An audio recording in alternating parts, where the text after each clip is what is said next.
अपने विचारों पर ध्यान दो, क्योंकि वह तुम्हारे शब्द बनेंगे। अपने शब्दों पर ध्यान दो, क्योंकि वह तुम्हारे कर्म बनेंगे। अपने कर्मों पर ध्यान दो, क्योंकि वह तुम स्वयं बनोगे। गलती उसी से होती है जो मेहनत से काम करता है। निकम्मों की जिंदगी तो दूसरों की बुराई खोजने में खत्म हो जाती है। इज्जत इंसान की नहीं होती है, जरूरत की होती है। जरूरत खत्म तो इज्जत खत्म। बोलना सीखिए, वरना जिंदगी भर सुनना पड़ेगा। उड़ने में बुराई नहीं है, आप भी उड़े, लेकिन उतना ही जहां से जमीन साफ दिखाई देती हो। सिर्फ वो लोग आपकी परवाह करते हैं जो आपको तब भी सुन सकते हैं जब आप चुप होते हैं। चिंता उतना ही करिए जितने में काम हो जाए, उतना नहीं कि जिंदगी ही तमाम हो जाए। आप अपने शब्दों को चाहे जितनी भी समझदारी से बोलिए, लेकिन सुनने वाला अपनी योग्यता और अपने मन के विचारों के अनुसार उसका मतलब निकालता है। यकीन करो, जो तुम्हें भूल चुका है वो भी याद करेगा। बस उसके मतलब के दिन आने दो। कहानी जिंदगी की यही है कि इसमें मनचाहा किरदार नहीं मिलता। जिंदगी तो अपने दम पर ही जी जाती है। दूसरों के कंधों पे तो सिर्फ जनाजे उठाए जाते हैं। आपकी मुस्कान, आपके चेहरे पे भगवान के हस्ताक्षर हैं। उसे अपने आंसुओं से धुल लें या क्रोध से मिटने ना दें। कोई भी व्यक्ति हमारा मित्र या शत्रु बनकर संसार में नहीं आता। हमारा व्यवहार और शब्द ही लोगों को मित्र और शत्रु बनाता है। जो व्यक्ति हर वक्त दुख का रोना रोता है, उसके द्वार पर खड़ा सुख बाहर से ही लौट जाता है।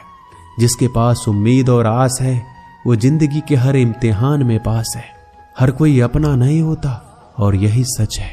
कितने अजीब है ये जमाने के लोग। खिलौना छोड़कर जज्बातों से खेलते हैं। महान दिमाग विचारों की चर्चा करता है, औसत दिमाग घटनाओं की चर्चा करता है, और छोटा दिमाग लोगों की चर्चा करता है। अहंकार ना पालिए जनाब, वक्त के समंदर में कई सिकंदर डूब गए। इन 5 जगहों पर हमेशा चुप रहना सीखिए। पहला, जहां आपके शब्दों की कोई कीमत नहीं। दूसरा, जहां बोलने के बाद आपको पश्चाताप ना करना पड़े। तीसरा, अगर आपके बोलने से किसी का दिल दुखता हो। चौथा, अगर आप गुस्से में हो, क्योंकि इंसान गुस्से में बिना कुछ सोचे समझे कुछ भी बोल देता है। और पांचवा, जहां आपको समझदारी से कोई सुनने वाला ना हो। किसी का कष्ट देखकर अगर तुम्हें भी कष्ट होता है तो समझ लेना तुम्हारी आत्मा में परमात्मा विराजमान है। सिर्फ सुकून ढूंढिए, जरूरतें कभी भी पूरी नहीं होती। जिंदगी में सारा झगड़ा ख्वाहिशों का है। ना तो किसी को गम चाहिए, ना किसी को कम चाहिए। जिसके इरादे हमेशा साफ होते हैं, कई बार लोग उसी के खिलाफ होते हैं। जो तुमसे तंग आ जाए उसे छोड़ दो, क्योंकि बोझ बन जाने से याद बनना बेहतर है। झूठ की खरीदारी ज्यादा दिन तक नहीं टिकती। सच एक ही सही अंत तक साथ देता है। किसी इंसान के आज को देखकर उसके भविष्य का मजाक मत उड़ाओ, क्योंकि समय में इतनी शक्ति है कि वो कोयले को भी धीरे धीरे हीरे में बदल देता है। समय जब फैसला करता है तो गवाहों की जरूरत नहीं पड़ती।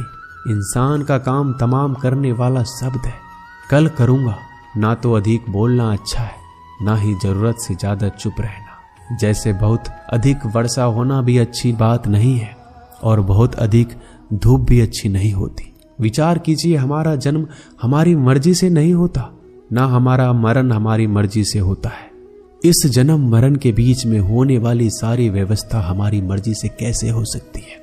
जिंदगी में हर मौके का फायदा उठाओ, पर किसी के मजबूरी का नहीं। अगर जिंदगी मौका देती है तो धोखा भी देती है। जिंदगी की सबसे अच्छी दवा है जिम्मेदारी। एक बार पी लीजिए साहब, जिंदगी भर थकने नहीं देगी। जीवन में प्रयास सदैव कीजिए। लक्ष्य मिले या अनुभव, दोनों ही अमूल्य है। जिंदगी में तकलीफें तो हवा के झोंकों सी होती है, जो आती है और चली जाती है, पर ये जब जब आती है तो सभी के नकाब उतार कर जाती है। जो आपने सोचा है जरूरी नहीं कि वो मिल जाए, मगर जो भगवान ने सोचा है वो आपको जरूर मिलेगा। इंसान कर्म करने में अपनी मनमानी कर सकता है, मगर फल भोगने में अपना वो होता है जिसके साथ बातें खुलकर की जा सके। ना कि संभल कर मनुष्य अहंकार और गलतफहमी के कारण महत्वपूर्ण चीजों से दूर रहता है। गलतफहमियां सच नहीं बताती और अहंकार सत्य को देखने नहीं देता। अगर आपके साथ जिंदगी खेल रही है तो आप निश्चित ही एक बेहतरीन खिलाड़ी होंगे।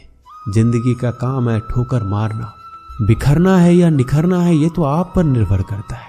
आज तुम्हारे जीवन में कितनी मुसीबतें हैं, इससे कोई फर्क नहीं पड़ता। फर्क पड़ता है तो बस इस बात से कि तुम उसका सामना कैसे करते हो। मनुष्य को इस संसार में जो भी मिला है उसमें उसको खुश रहना चाहिए। जो नहीं मिला है उसके लिए दुख नहीं मनाना चाहिए। इंसान ने जितना उसके लिए सोचा है, भगवान ने उसके लिए उससे ज्यादा सोच कर रखा है। इसलिए कभी भी किसी चीज के बारे में चिंता मत करो। प्रभु श्री राम ने घर में विरोध सहा है, कान्हा ने भी समाज में बहुत सहा है और यह आपके साथ भी होगा। पर अगर इससे आप ऊपर उठोगे तो ही कुछ नाम बनेगा। दूसरों पर निर्भर रहने वाले लोग कभी खुश नहीं रह पाते। इसलिए इस लायक बनिए कि आपकी इच्छाओं का आप स्वयं पूरा कर सके। एक गांव में आग लग गई। आग बढ़ती जा रही थी। गांव वाले अपनी जान बचाने हेतु इधर उधर भाग रहे थे। एक चिड़िया ने इस दृश्य को देखा और अपनी चोंच में पानी भरकर आग बुझाने का प्रयास करने लगा। वो बार बार अपनी चोंच में पानी लाती और आग पर डालती। जब गांव वाले ने चिड़िया को आग पर पानी डालते देखा तो उनमें भी जोश आ गया और बोला, अगर ये चिड़िया प्रयास कर रही है तो हम क्यों नहीं कर सकते। सबने प्रयास किया और आग बुझ गई।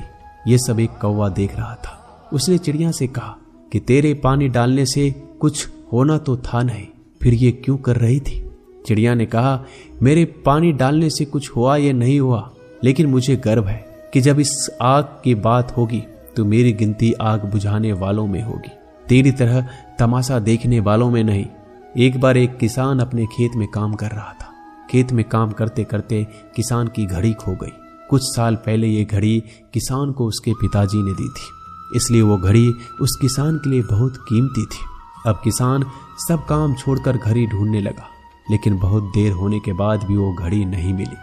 तभी किसान ने पास में खेल रहे बच्चों को बुलाया और उनसे कहा, बच्चों, इस खेत में मेरी घड़ी गुम गई है। मैं बहुत देर से घड़ी ढूंढ रहा हूँ। तुम में से जो मेरी घड़ी ढूंढने में मदद करेगा, मैं उसे एक इनाम दूंगा। इनाम के उत्साह में सब बच्चे उस घड़ी को ढूंढने में लग गए, लेकिन इतने बड़े खेत में छोटी सी घड़ी ढूंढना बहुत ही मुश्किल काम था। कुछ घंटों बाद सब बच्चे जाने लगे।